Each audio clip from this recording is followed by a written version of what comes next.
Click subscribe to get daily Manchester United content from passionate Reds, only on All for United.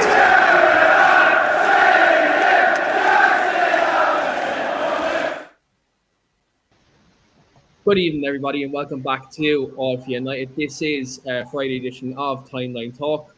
I'm the Ralph Rangnick here this evening. I'm here in interim charge of the show here today, as James did experience some technical difficulties here. So I'm at the wheel here this evening. Hope you're all enjoying your Friday. Hope you're all excited for the weekend. And as always, joined here by Mr. Tom Wade and Andrew Wall. We're here tonight to discuss ultimately Ralph Rangnick, what's going on at Manchester United since he's taken over. We're going to deep dive into a whole lot of things in terms of the system.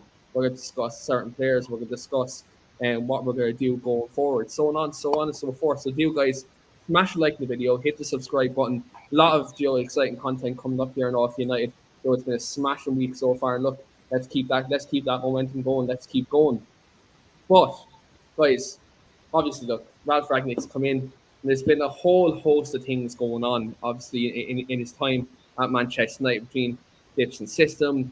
Obviously, though, some games have been tale of two halves. We were talking off air just with regards to certain games and how we don't know what to expect these days. So I suppose we'll kick off tonight's discussion with regards to Ralph Rangnick's system, because when Ralph first came in, to take an interim charge from Ole Gunnar Solskjaer, we've seen a multitude of systems. We've seen 4-2-2, we've seen 4-2-3-1, we've seen three at the back. We've seen a multitude of things here. So it's almost like though Ralph Rangnick is trying to get to know the players, but also trying to see what's the right formula, what's working at the minute, what isn't working.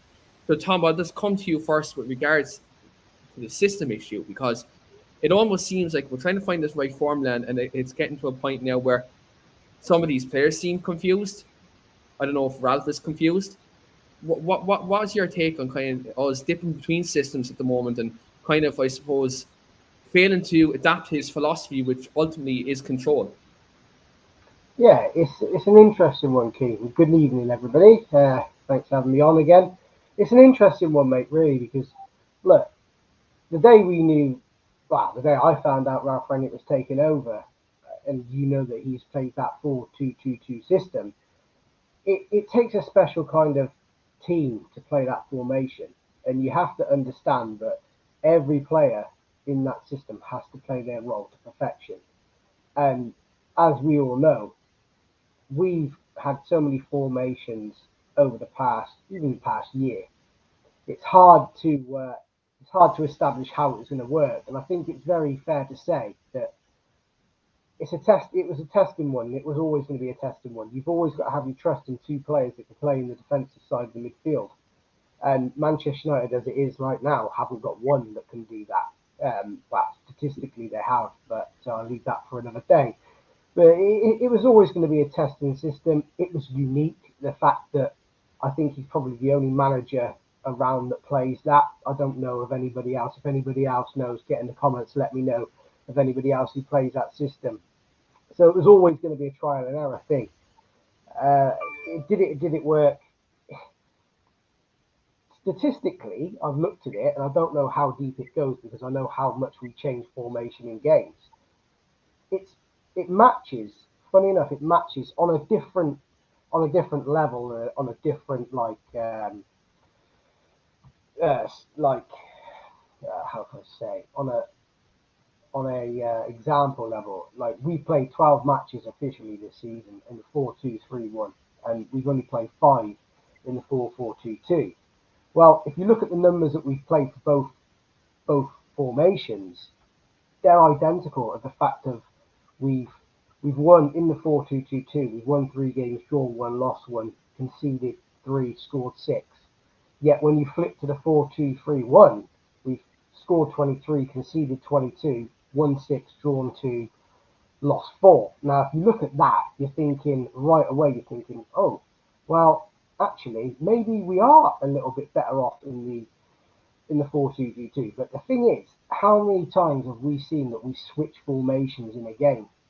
We switch formations a fair bit, especially this last week, as we all know, like going to 3 at the back.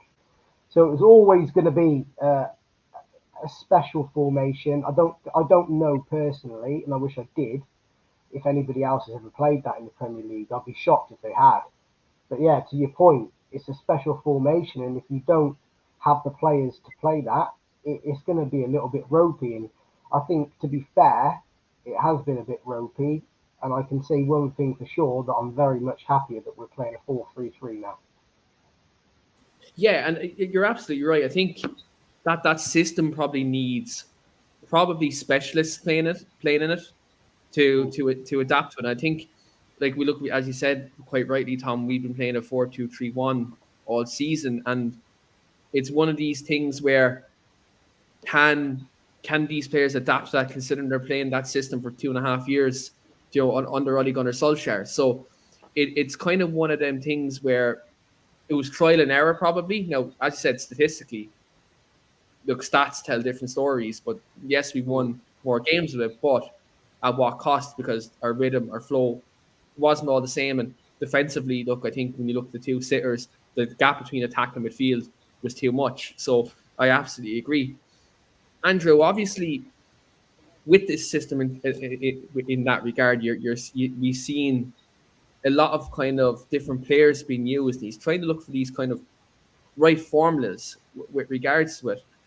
When you look at his overall philosophy and overall system in control of wanting to control games, and then he's not using the 4-2-2 for a whole game. He's switching after 45 minutes, and he's trying 3 at the backs. He's trying 4-2-3-1. He's trying 4-3-3. Is Ralph confident in his own philosophy at the moment?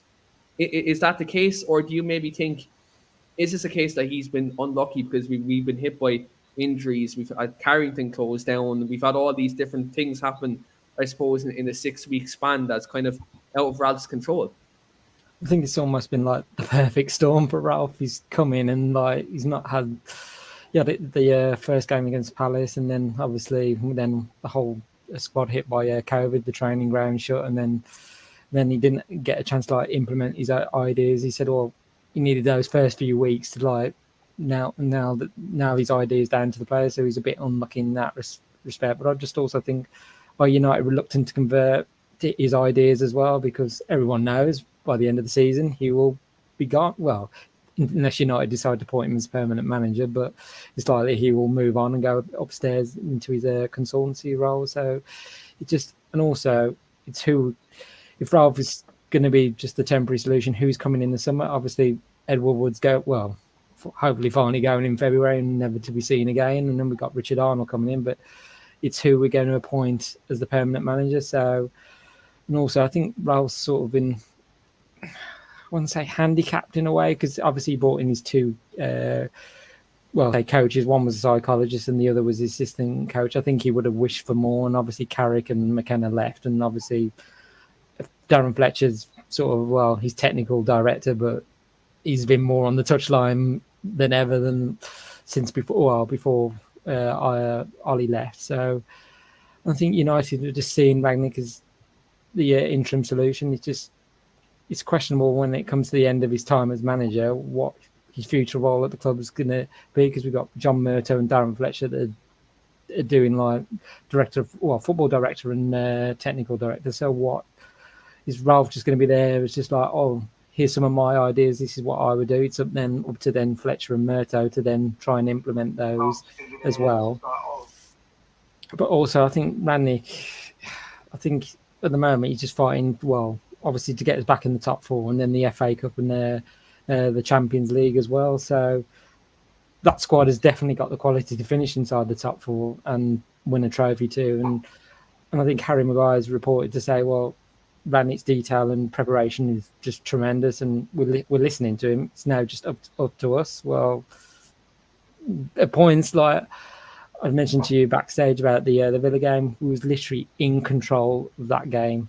We went 1-0 up. We was keeping Villa at our back. Second half, Villa were coming at us, but we managed to score against the run of play. But then once they scored, it was like heads went down. It was like, and I get some of the players were tired and fatigued, but you had enough in your, engine to see it through, and we just couldn't. I don't know. I like to say like Ronaldo mentality. You've got to see it through, but I think it just seemed like the players, some of them have just, I don't know, they've just like, we're just waiting to see who the next managers be before they decide to do whatever they want, whether they're going to stay or not. I'm just thinking like players like Pogba, Cavani. Well, it's likely Cavani's going to go, and Anthony Martial. I mean, that furore over Martial and Rangnick, who was telling the truth? It's like there's Rangnick's version, Martial's, and then somewhere in the middle is the truth on that. But I just think we're just lurching from.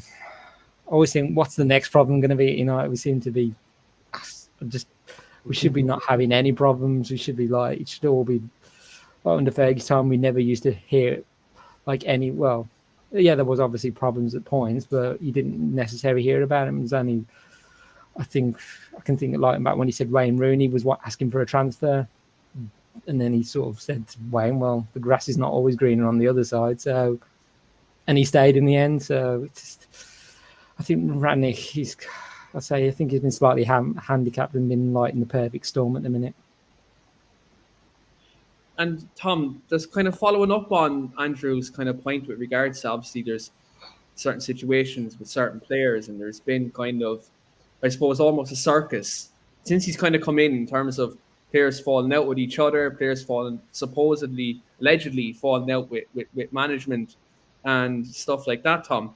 Joe, are we seeing signs of these players buying into Ralph's philosophy, or is it, as Andrew said, that they're just kicking back now and just waiting for the new manager to kind of come in and maybe adapt the ideas? Do they maybe know that Ralph's not going to be that permanent manager, and there maybe a few of them are probably resting on their laurels, considering they know someone new is coming in 6 months' time? Let's be honest, this is the same squad basically, bar a few, that threw the past 3 managers under the bus, more than that. The mentality's always been there. It's about getting somebody in to organise that mentality. It's evident to see, and I think I will say this: we're hearing more and more by the week of things coming outside that dressing room. They're being said and they're being reported for a reason. They're either absolute garbage and somebody's got nothing better to do, or there is a slight factor of truth in it. Where do I sit on that? It's the fact of, I wouldn't be surprised either way, to be honest with you. It's harder to call it either way. It's the thing right now with Manchester United is, and this is how I see it. Everyone says about, there's egos, there's this, that, in the dressing room. It goes beyond that. It's the fact of Manchester United have been a circus for how long now? Ask yourself that. It's the fact of this club's been allowed to go to this point where we're at, and now everybody's acting surprised that there is people in the dressing room acting the way they are. Do you really want to tell me, if we rewind back to that, and I hate going back to it because we got to move on, we're not a history channel FC. Do you really telling me? Prime example, look at Roy Keane. Roy Keane had a few things to say. He ended up playing up, and he's probably one of the greatest captains, one of the greatest players this club's ever had. You telling me right now, if we rewind back to that era with this current squad, all this would be going on? Not a chance. There's no way it'd be happening.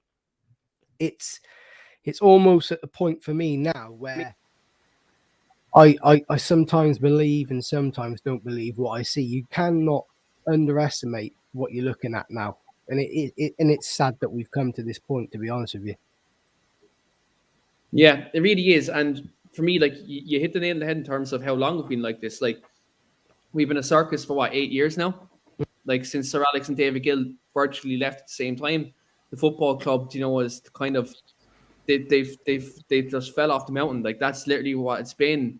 It's been a case of mismanagement from the board at the football inside, and then the players, like, in terms of how they manage some themselves and how they conduct themselves. Like, it's, as I say, kind of shit goes downhill. Do you know what I mean? That's the way it is. When the standards at the top aren't set, how can you expect that the standards on the pitch are being set either? It has to be, a collective effort in that regard. So you're absolutely right, Tom. In the respect that how long it's been a circus. It's been 8 years, and again, when it's a case of the club aren't setting a standard of wanting to be in a serious title challenging team, then you need to kind of ask questions of that. And Tony says here in the comments, and I'm going to come to you with this, Andrew. Do you maybe think that we are victims of our own success, that the standard is set so high that always post Sir Alex Ferguson, this was going to be a problem, that expectation levels of the fans may be too high?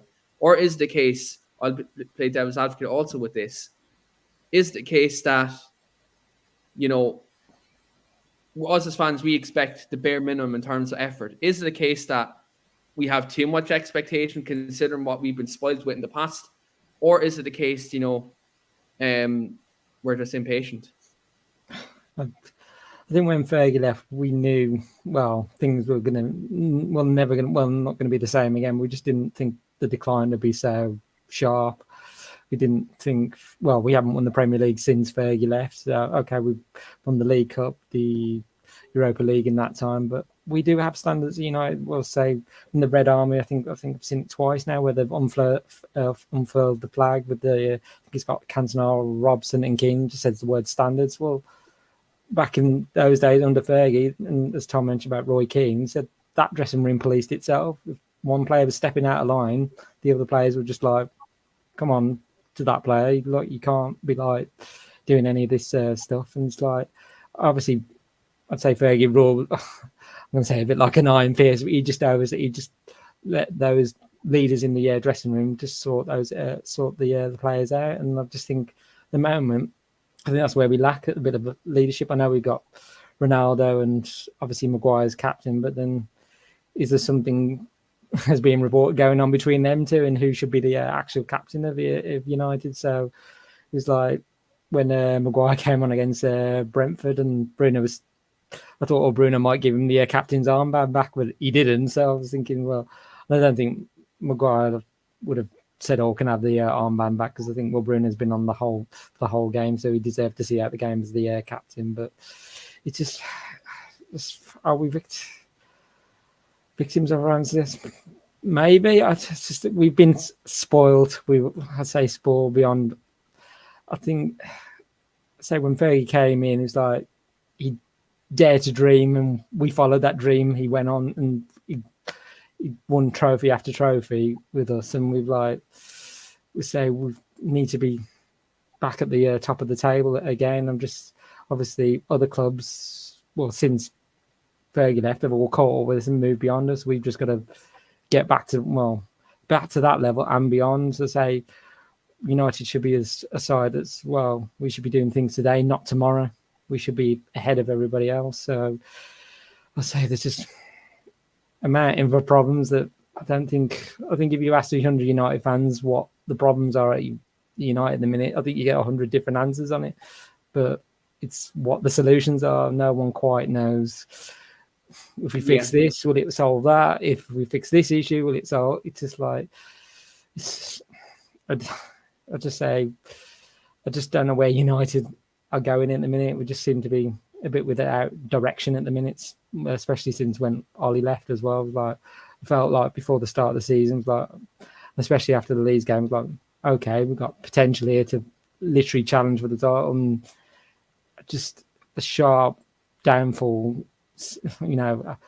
Well, after Ronaldo came in and was like that high as well, but then it just all fell apart. I'm like, where do we go from here now? It's just like the players need to step up now, though. They do. Yeah, they really do. They really do. Keane, if I could, I know you're not supposed to be hosting tonight, so I want to get some of your thoughts if I can. What's your thought and opinion on that one? I think, I think the way it's going and the way the trajectory of the club, I think if you look at when Sir Alex and David Gill left at the same time, like, you're ultimately getting rid of, well, not getting rid of, they left. So, like, we lost two figureheads to the football club who single-handedly ran the football club, and they done it so efficiently that, we were jogging off for years. And I think when we lost that, it was always going to be a sharp, like, the rebuild was always going to be tough. But I think none of us could have imagined it'd be this tough. And I think now you look, there's a multitude of managers. You have Moyes, Van Gaal, Mourinho, Solskjaer, obviously Rangnick now as well. Like, all different ideas, all different philosophies. And one thing that's been abundantly clear is all these managers have been kind of had their hands kind of tied behind their back almost. So Like I think it starts from the top, and I think all these managers have all kind of worked with one hand tied behind their back, and essentially any time a manager has wanted a title challenge, they've never kind of been given the platform to kind of deliver that. So it's just one of these things where hopefully with this new restructure in the football club, in terms of now we have sporting directors, football directors, Rangnick going into consultancy role, and then we're getting a new manager. Like on paper, that looks like, okay, there's a proper rebuild going into place. It's now just a case now we have to put this into practice. And obviously try get the right profile of player to play for Manchester United. And that's just the way it is at the moment. But kind of touching on tonight's show, because obviously tonight's show is about the man who's interim manager right now, but also going into consultancy role prospectively in Ralph Rangnick. Obviously, he hasn't been a manager for a couple of years. And he's come in here now, and obviously man management, he's coming from the kind of era of man management, Tom, where he'd be cut from this same cloth of kind of the Klopps, the Tuchels, managers like that come from Germany, where they've kind of a real kind of strong kind of man management style. Do you maybe think at this moment that his man management style is needed with these group of players? Or do you think he's been maybe a bit too tough and it's kind of outdated? I don't think it's too tough at all, because if you listen to Jurgen Klopp, all the managers you mentioned, your Klopps, Tuchels, they've all commented on how well he does man manage and how well he comes across. So I don't really think much of it is on him. I read something very fascinating tonight before I came on, is the fact that Ralph Rangnick and his staff have recorded a lot of game footage and sent it to every individual that's played in the team in the last 2 weeks or since he's been in charge. And apparently the players didn't take too kindly to it. Well, if you don't take too kindly to that, then you can do what you got to do and jog on, because I'm telling you now, like, I don't care who you are, what profession you are in. If you really want to be the best, so that these players come to Manchester United and they want to be the best, even if they don't want to be at Manchester United to be the best, individually, whatever you do in any way of life, any work that you do, you want to put the best in. You want to be the best and look back and go, I do my job better than anybody else. Of course you do. It's the way we are as humans. If you're really going to sit there and complain and moan about it, that you're getting that in emails and you're not liking what you're seeing, you're not fit enough to be at a football club, period, let alone a club like Manchester United. I think his ways, the way he goes about it, it's probably big, because it's the first time that we have actually probably ever had that as a football club. Look, I'm not speaking out of turn when I say this. It's very, very well known that Sir Alex Ferguson wasn't a man that was on there on the training pitch every day in, day out, giving the players this and that. He wasn't very hands-on. He was hands-on in the man management of things. There was the discipline, there was a respect, there was a level, there's a bar that you set, and we set this bar, you walk to it. You walk over that bar, you fall off it, that's on you. I think when you look at Mourinho came at this club as a world-class manager, probably didn't leave as one, because again, he's the fault of everybody else who's above him. But it's what I'm saying. This is the first time that we've ever had a manager like Ralph Rangnick come in and want to go deep into it, want to make these players better from an angle that they've probably never had. So it's probably more a culture shock than everything. Do I think it's outdated? Absolutely not. We live in a day and age now where analytics, film study, that's key. That is huge. Like, yeah. I don't know if you guys watch like the All Four, and I don't want to mention them because I hate them as much as anybody else, but you watch the behind the scenes things on Amazon where you see Pep Guardiola, when he gathers his players, they go in a cinema room, basically they sit there and watch game tape, and he stood there explaining everything, and they're all taking it in. I feel like the fact of these Manchester United players right now have got away with it so long, of just going in, putting subpar performances in, walking away with their paycheck and saying nothing about it. But now we've got that similar sort of situation going on where there's a standard that we haven't had there for so long. Never had, like I said. There's a standard there. I feel that it's not outdated. It's actually something that we should have been doing 8 years ago, and it pisses me off. Yeah. Sorry. It pisses me off that the fact that we never have. So look, I don't think it's outdated. I think it's absolutely bang on. And if them players really want to better themselves, they want to be the best version of themselves, go sit there or go and watch your email, get your laptop out. What you're going to be doing else? You're going to be on social media. You're going to be doing all your partnership shoots and all this. Go and sit there and make yourself a better player. Educate yourself. Just look. Nobody likes to see anybody told. I don't like it personally in my job role. I don't like getting told I'm not doing something well, but it depends how angle you take it. If you're willing to learn and be a better person, you look at it, you go, all right, you study it. Okay, fair enough. And you will progress. And I think, again, sorry I'm going on because it's a really big thing that really took me today when I saw we're going to talk about this. It's a big thing that I'm on. Like, if you want to progress as a person, as a footballer, as a manager, as a person in day-to-day life, criticism and reviewing what you do and reflection is a big thing to progress. It's not outdated. It's probably, like I said, in a day and age where analytics are bigger than ever, it's what they should be doing. It's what they should have been doing ages ago. So I don't think it's outdated. I think probably the footballers in this football club are outdated because they don't want to take it on.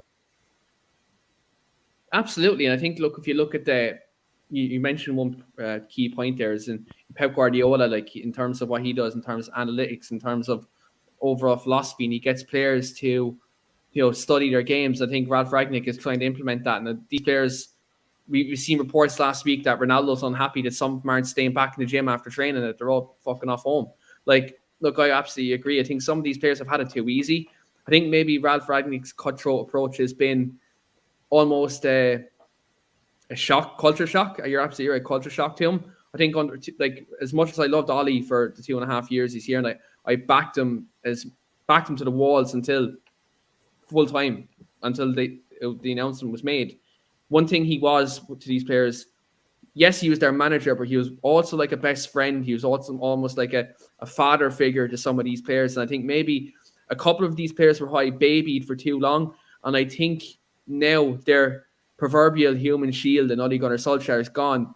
Now some of these players don't have a place to hide anymore. I think maybe they're thinking, right, now I actually have to earn my wage. Now I have to do that extra bit of work. And what makes me laugh here at this is, like, how can some of these players take issue when the greatest player of all time comes into your dressing room and demands you put in that extra 10%?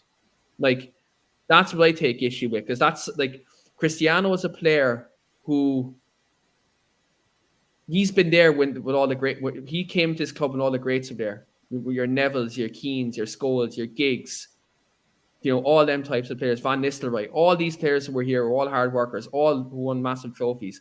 And Ronaldo was pulled aside, and Ronaldo was told, right, look, you're going to have to cut things out of your game. We also have to put in the extra 10% outside of training to build yourself up. And he done that. And he showed that level of commitment. The proof is in the pudding. So, like, for me then to see, like, reports coming in that the players are unhappy because Ronaldo was demanding stuff of them. If that's the case, you're unhappy at that, jog on. See you later. Because 100%. every football club has leaders. This football club is devoid of it. Like, Maguire, for me, is not a leader. He's not a captain. I'm not going to insult him, but he's not a captain. He's not good enough to be a Manchester United captain. The man's had 4 relegations. He was never a captain in any of them teams. So all of a sudden, you have one good World Cup and a good half a season with Leicester, and all of a sudden, you're Man United's captain. Doesn't make sense. Like, Cristiano's come in. He's the way captain material. David De Gea, he's probably the other experienced player that's at first team level that's really showing leadership. Bruno's obviously captain with Sporting, before he came to Man United. So, like, we've have a lack of leaders and a lack of backbone, and maybe some of these players need to be given that kick up the arse. And I don't know whether that's from Ralph, whether it's from Cristiano, or whether that's that prospective new manager that comes in. But it's a case that I think standards in this football club have been set so low in terms of on the pitch leadership, off the pitch leadership, board level leadership to the managers, that there's been such a kind of closed mentality within the football club that I remember, correct me if I'm wrong, but I think it was Zlatan Ibrahimovic quoted this a couple of weeks ago, where he said Manchester United are a massive football club with a closed mentality from his time at the football club. So, like, I think when you look at it, I think it's one of these things where there's too much prima donnas at the football club. I'm not just saying on the pitch. I think upstairs, well, there's a few prima donnas up there, like Matt Judge, who think they know what they're doing in terms of a football and perspective. And we've seen how they've ran the club into the ground in these last kind of couple of years. But Andrew, I'm going to bring the comments in here because Brendan's brought up a great comment here. Brendan says, Andrew, that every club has a figurehead. This could either be a chairman or a manager who sets the standards. But basically, we have no one in charge, especially when the managers aren't backed. That kind of comes back to the point, that we've had kind of a lack of leadership off the pitch. And this is maybe something that Ralph Rangnick is trying to, bring back into the football club, and especially bring in all these different training methods in terms of, taking kind of, I suppose, a more maybe old school approach in terms of man management, in terms of, being open and honest, not only to the players, but also in the media. Like, where do you look at this? Because obviously there's a leadership problem at Man United at the moment, but do you maybe think like Ralph Rangnick is trying to maybe test these players mentally at the moment and maybe trying to see who has this resolve to be part of this rebuild that's going to happen in 6 months' time? I was going to say, Rangnick, yeah, he's an experienced coach, but he's sort of in a position of weakness because of that interim position he's got at the club. So, as I said, some of those players are not buying into his idea or philosophy because they'll know he'll be away from the touchline in 6 months and behind, upstairs in the boardroom. So, I say part of his lack of direction on the pitch, you can sort of understand it when there's no clear strategy off the field as well. I mean, like this issue with the director of football for like many years, which we didn't have. So we sort of have now with John Merton, football director. I'm not sure clearly what his role is, but also in that time, since like, as I said, when Fergie left, all our rivals have moved with the times. Well, we're still trying to figure out what works best for United. I mean, like coming to the end of the season, if it's Pochettino or Ten Hag, it's just they're all going to want to have their own ideas, the players who they want to sign as well, and it's whether you're going to give the manager, the new manager in somewhat, or whether it's going to be Rangnick a say over the transfers. I mean, if you look at Arsenal, for example, they pointed Arteta and they gave him a say over the transfers, and you could say it's like not quite the way modern football is now, and it's like an old antiquated way, but at least the manager's like, I've had my input on this is what I see and what's going to be on the field as well. And I don't think United have a clear philosophy. I know what we're saying like many years ago, this is what we're trying to do, but I think we need to hire a manager who has a clear set of ideas. I know we've got Rangnick at the moment, but in the moment he's going to implement his ideas and then go. So he's going to have to give the manager that time as well. And I know you made a point about leadership as well on the pitch. I mean,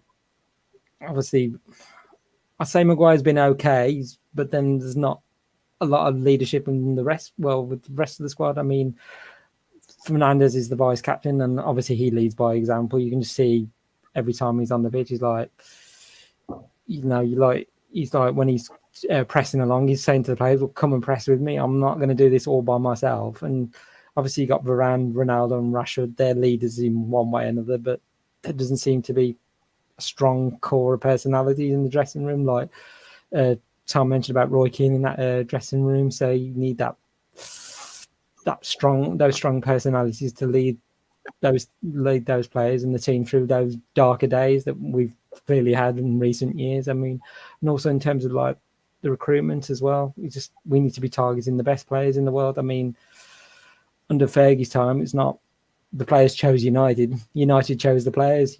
We want you to come and play for us. It's not the other way around. It's just on that, Andrew, just on your point there, because you brought up an interesting point there just about recruitment, because obviously we're talking about players who need to come in, players who need to come out, and you mentioned one key phrase there in terms of we need to get the best players in the world.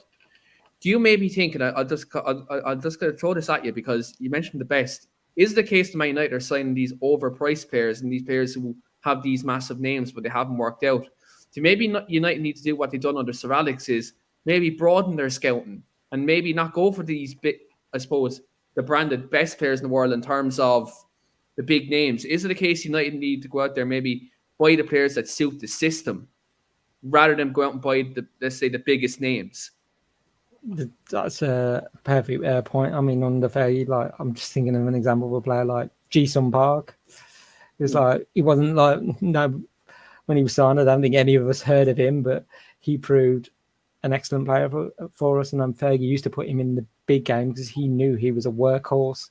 So in like those big games against Chelsea, Liverpool, it was like, well, I need somebody with an engine that's going to keep going for the 90 minutes. And I think you're right. We need to broaden our scale of like the players we need to recruit. Obviously, we need the best players as well, like because we brought in Ronaldo as well. So, and obviously his signing was seen as the catalyst that we're going to challenge for the title, and obviously that's literally been thrown out the window now. And I think if you look down at the squad, I think, and all the players, you won't find they've not had an issue this season, whether it's been their form, they've had injuries, their contracts are running down, the spirit, team spirit within the dressing room, and just the quality in just their play. And I mean, if you just look at taking all that, you're not left with many players in that respect. I mean, obviously you have the post-Euro hangovers with Maguire and Shaw, and injury problems with Cavani, with Varane, and then say Pogba, Lingard, and Martial all wanting to seemingly leave. So I mean, I just want players that want to play for United. You're just going to give everything on that pitch as well.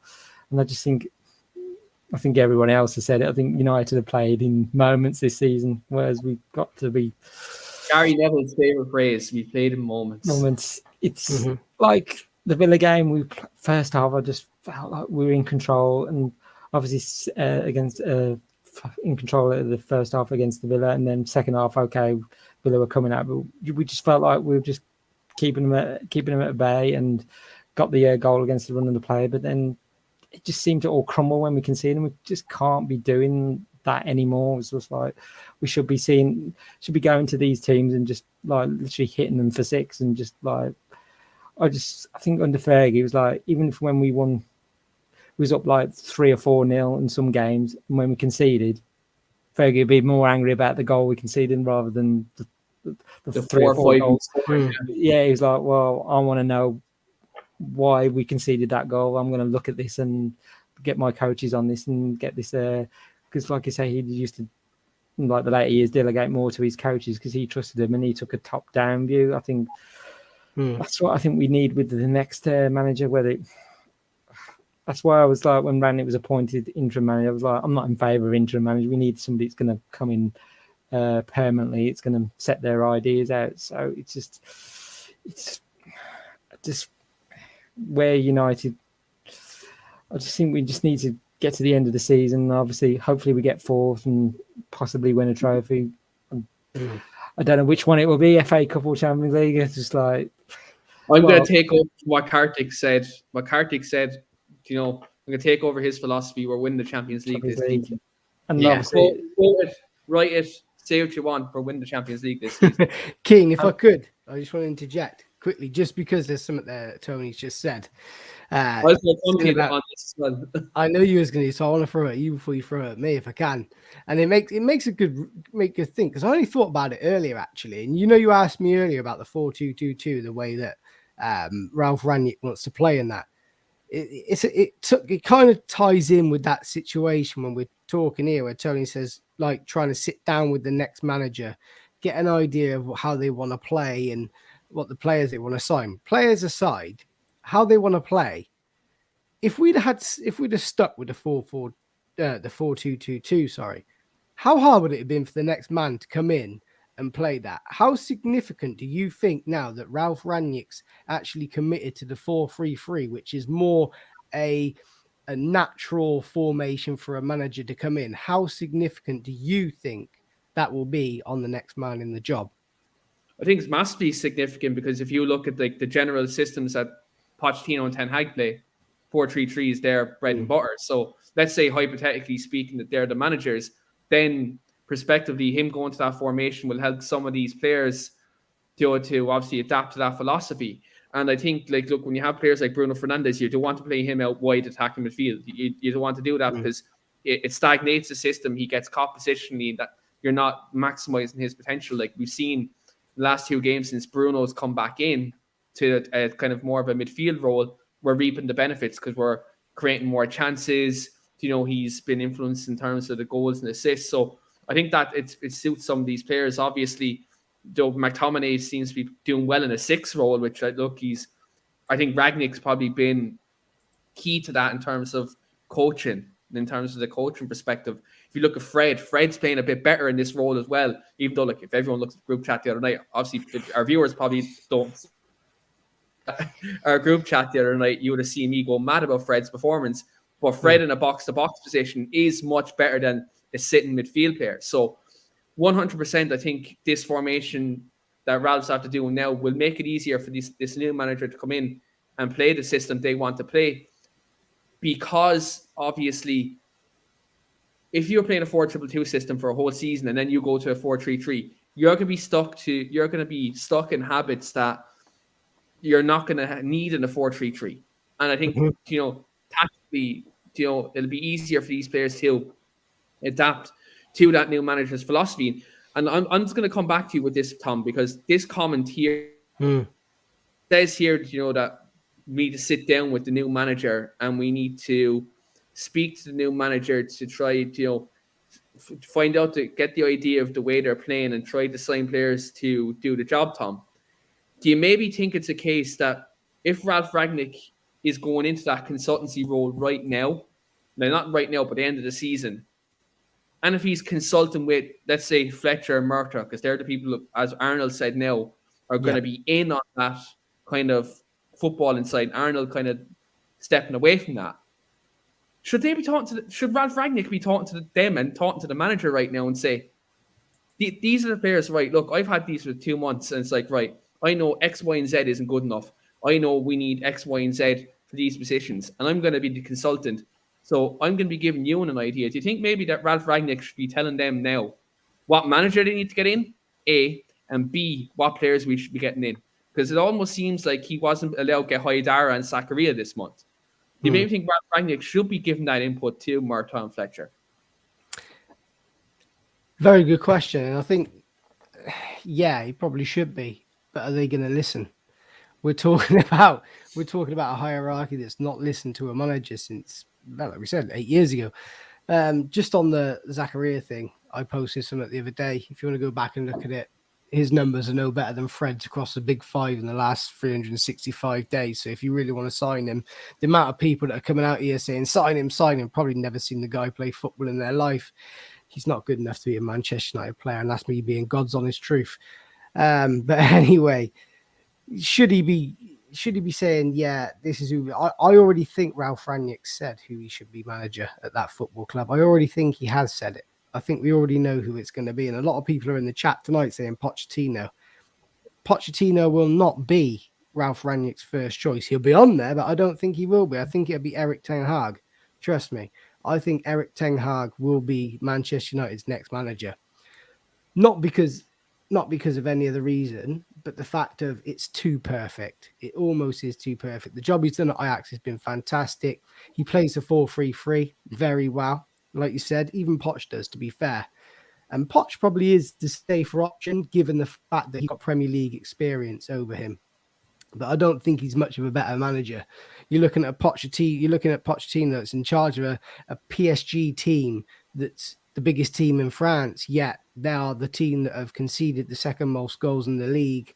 They're only just, they're romping the league, I think, but they've missed more chances. They don't create as many chances as any other team. Then Pochettino does not play good football, in my opinion. I don't think he's the next right manager for Manchester United. It'll be exactly the same as a Jose Mourinho.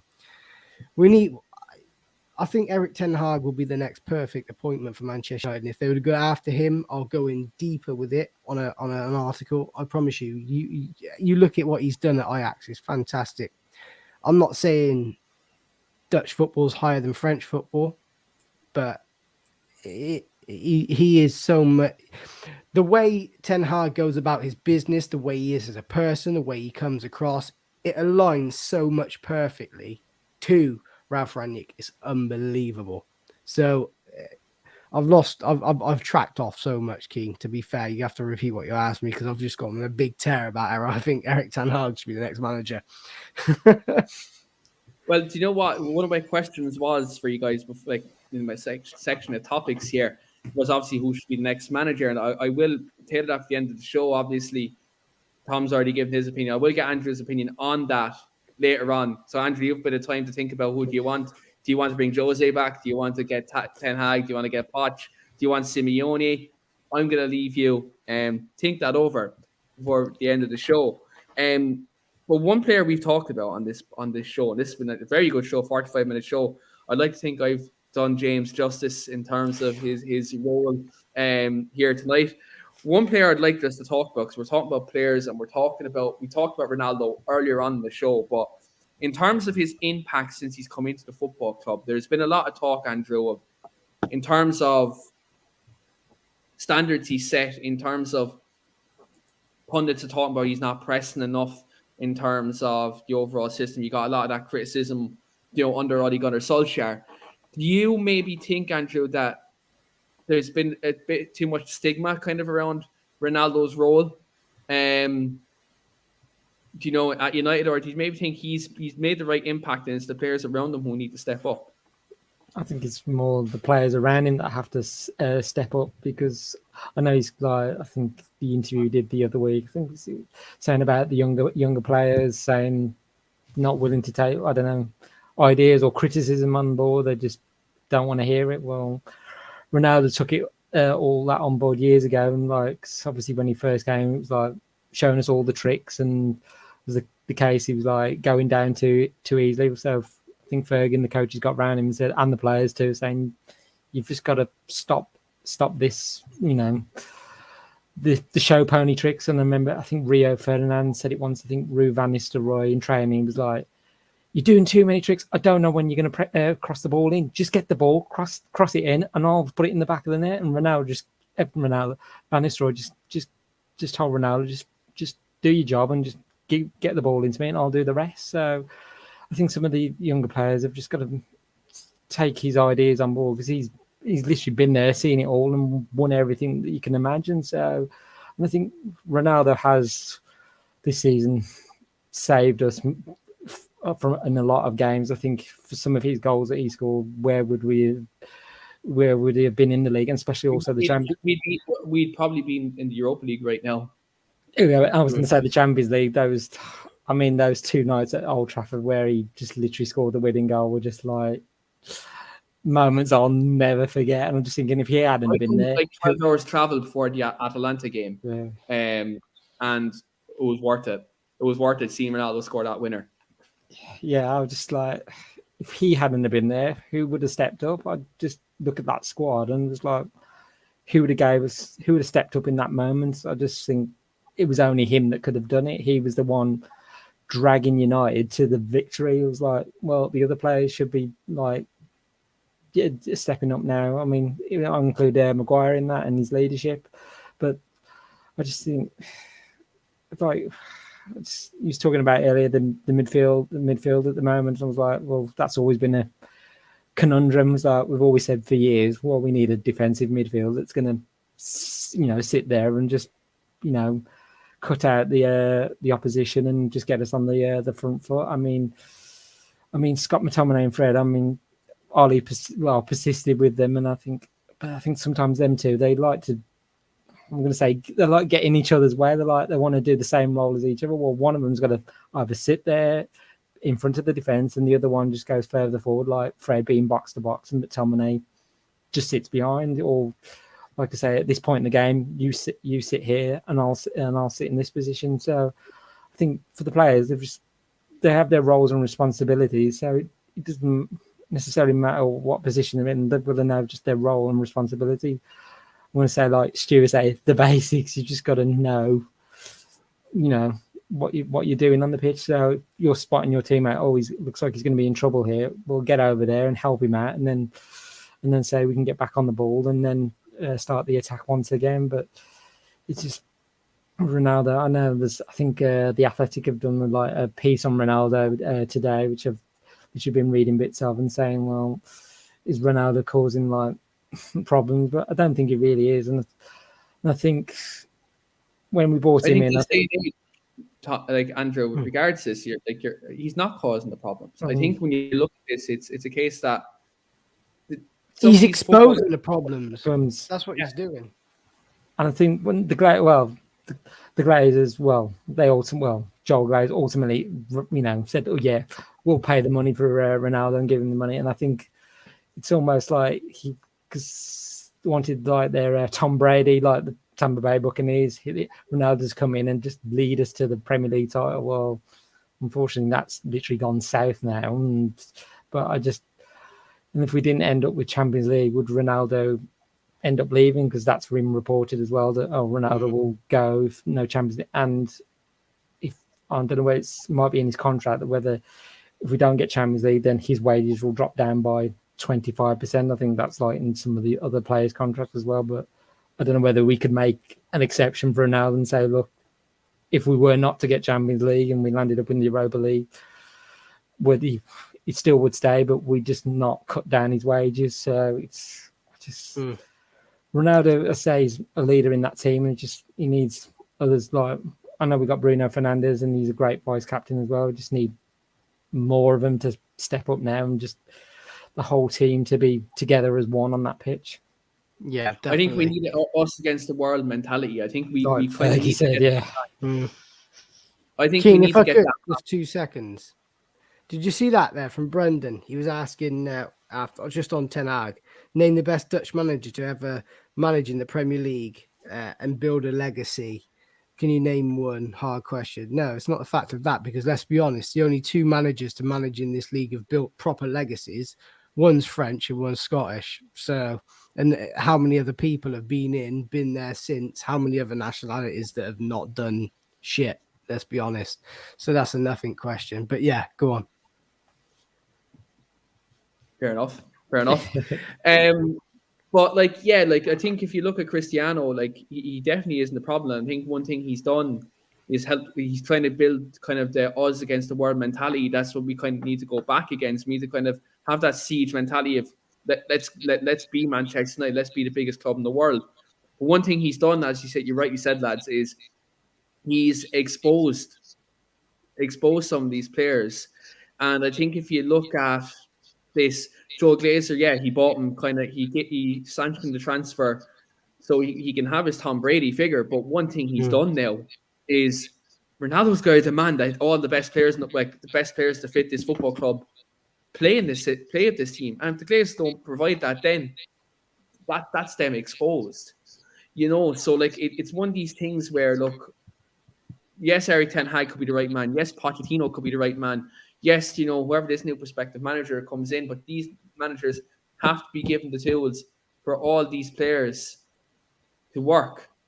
They for these players, the manager, the football inside, when Pep Guardiola came into Manchester City, he had everything prepared for him to come in, for him to succeed in terms of he brought in City brought in some of the directors from Barcelona at the time who Pep had working with him when he was there. He was given Pep was like, this is the system, this is the type of players I want. Now, granted, a couple of players City didn't work with the likes of Claudio Bravo and Nolito, those some of them players that were brought in around that time. But City doubled down on Pep and said, look, what do you need to win the league? What do you need? And he said, this is what I need. I need X, Y, and Z. Because he's such a well-renowned manager, City done that. And now you can see how almost in this era of the Premier League, City are being that leading team in the league. Now, do they have the fan base to display that they're the biggest club in England? No, they're not, because we are. We're the biggest club in England. But in terms of the most successful club in England right now, if you're talking about at present, Manchester City, are that most consistent team in the league. And because he was giving them tools, they doubled down because he was a world-renowned manager. That's why they're always there every season. If they don't win it, they're second place and they're fighting till probably the last day of the season. Bar that season when a certain team, has an asterisk beside their title.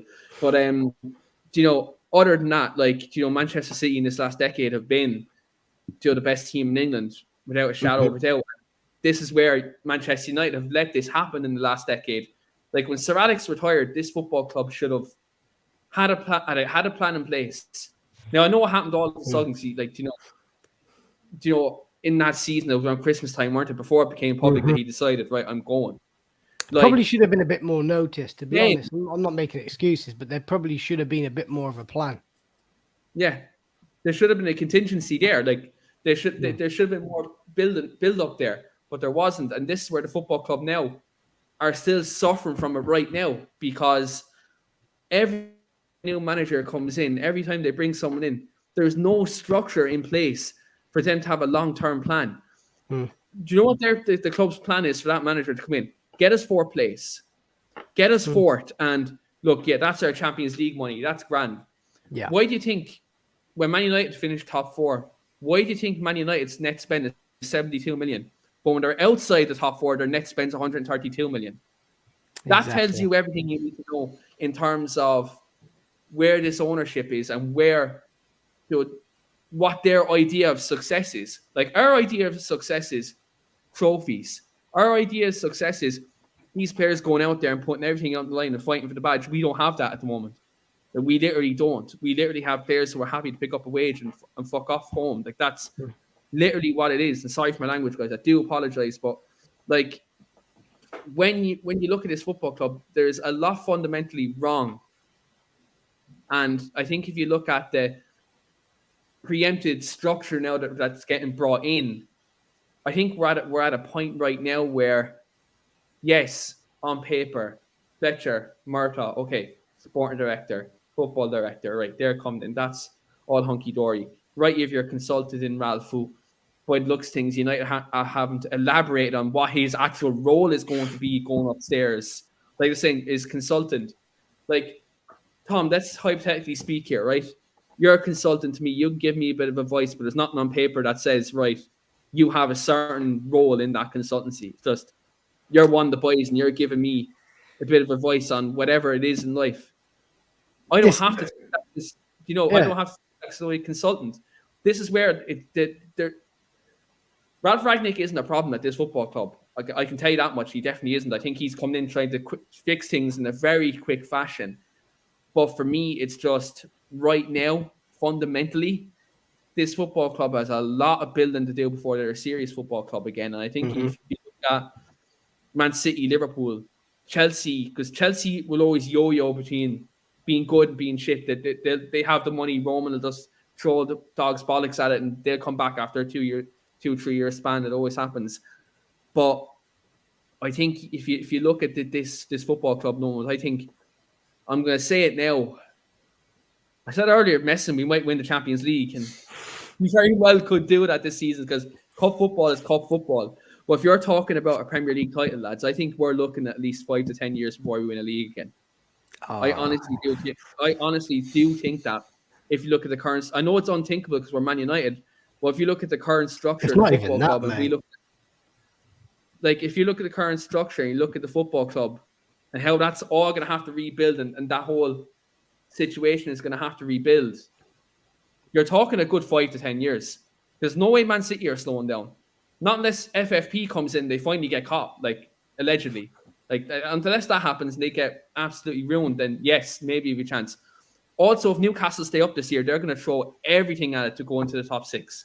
Newcastle are going to throw absolutely everything. And then not to mention you have Chelsea there as well. So, like, this football club, I think, is a good 5 to 10 years away from being a consistent title challenger, and which means having a chance. And that's unless that's if this structure, like this new structure, works. If it doesn't, then look, I don't know what. Yeah, it's one of these things where we might just be a team that's yo-yoing in now the top 4, and we become, 90s Liverpool. Do you know what I mean? That's, that's like big club but not winning anything. That's essentially where we could be. But guys, this podcast has been absolutely amazing. I think it's interesting. If I could, just before we wrap, Keane, where you just a couple of things you were saying there. If we were to go five more years before we win a league title, it'd be 13 years since Fergie left. When Fergie won the title, it was 26 years before we won our last title. It's half of that, isn't it? It's very bleak. And as you go, and just quickly to finish up on Ralph Rangnick, because you raised a very good question. If we could, I'd like to put forward going a later date, a conversation where we could have what exactly is his consultancy mean? And can I just explain, just off the top of my head, what consultancy at Manchester United means?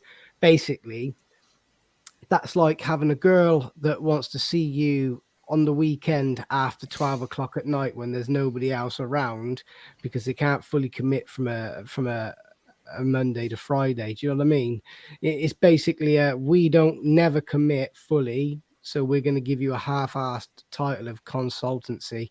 No, if we're going to do it properly, you give them director of football. It's the fact of we are not able to commit to a director of football. We've got director of football issues, like some people out there have got daddy issues. You know what I mean? It's just, that's what it is, mate. That's what it is. It's the fact of we are scared to officially put a title on somebody that says director of football, because there's so many egos and fucking dickheads. Sorry for my language. I know it's late now. It's gone past the watershed. Up there in the boardroom, the fact that they think their power is going to be snatched away from them because they're that weak.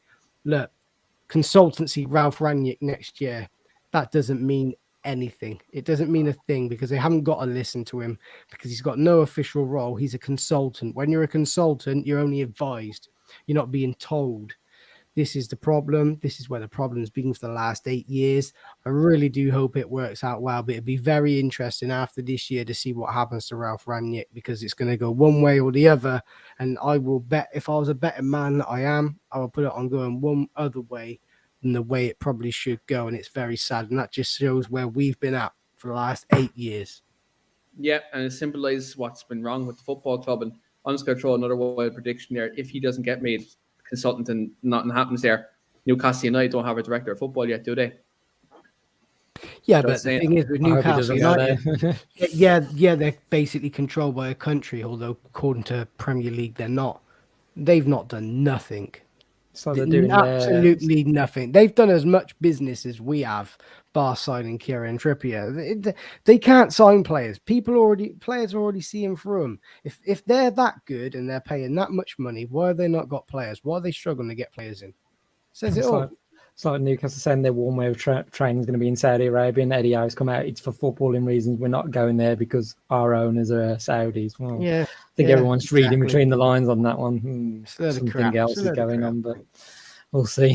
People want to compare them to City, but let's be honest, probably, and I hate saying this, City were probably in a better place when they took it, when they're not took over, because they had nothing. Newcastle are a team that are built on history, built on foundations. They've got they've got standards. Their fan base is as passionate as ours is. Yet they've done absolutely nothing since they've come in. There's no progression there. I was going to say, on the point of City as well, the current owners, when they come in, it was 3 or 4 years before they won the Premier League. And I hate to say it, they pumped in over £1 billion into that club, and just on the players, the ground, the training. Yeah, but we've done the same, Andrew. We've done the same. And but then I was going to say the Glazers have ripped out £1 billion. So it's like we've committed. I don't like. I was going to say I don't like City, but at least their owners have literally invested, whereas our owners have just literally ripped all the profit out of the club and just done nothing for us.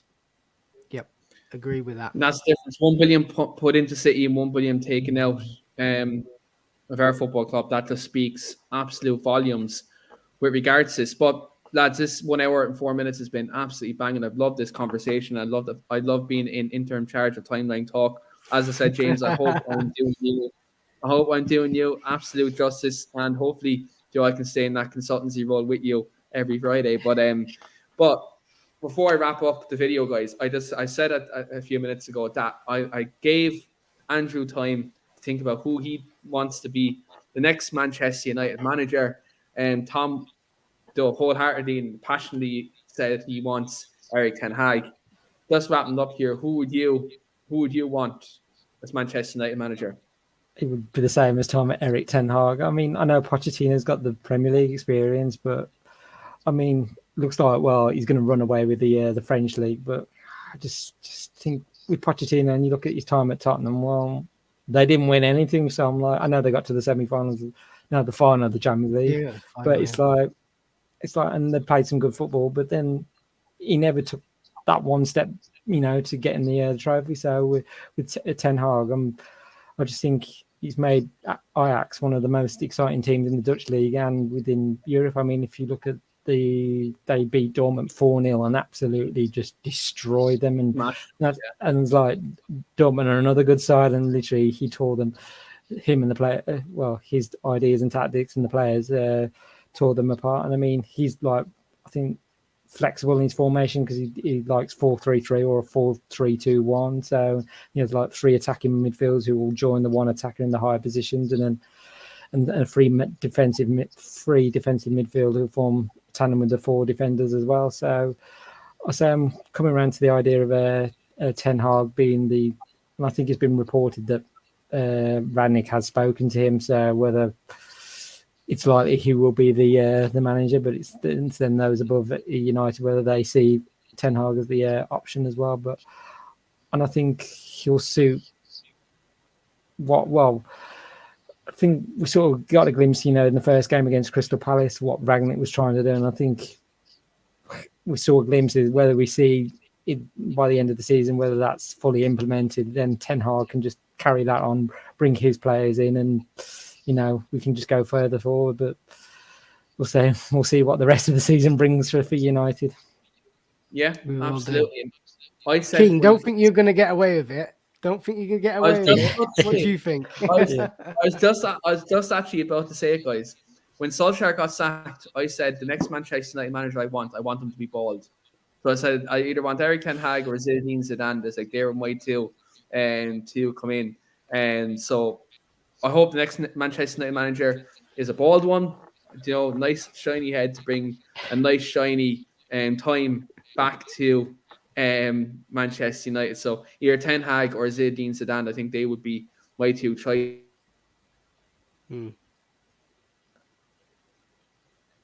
Was King gone? No, I think he's died. Coming months, the interim manager there. Manchester United do appoint, and it'll be interesting to see of our football club goes in these next coming weeks and months. But thanks very much to everybody for watching here this evening. It's been an absolute banger of a podcast here this Friday. And everyone in the comments, you've given fantastic thoughts here tonight. Banging as always. And thanks very much for your contribution. And don't forget, guys, do smash a like in the video and hit that subscribe button as well. We are on the road to 5K, guys. We are producing a lot of quality content coming up. And as lads, transfer window's ending next week. So, look, we will have some great videos coming up in the pipeline for the transfer window as well, ending. So, do check that out. And as always, look, Devil's Advocate is live on Sunday as well. Normal Sunday podcast, 8:30. Do check that out too. And match reaction tomorrow. Mark, Mr. AK United Trey, hosting that as well. Does Mark's curse, does that live on tomorrow? We shall see on the show. But ultimately, guys, thanks very much for watching this evening. Do continue supporting North United. Until then, guys, enjoy your weekend. Hopefully, Manchester United get the 3 points tomorrow. And look, have a lovely Friday. Cheers, guys.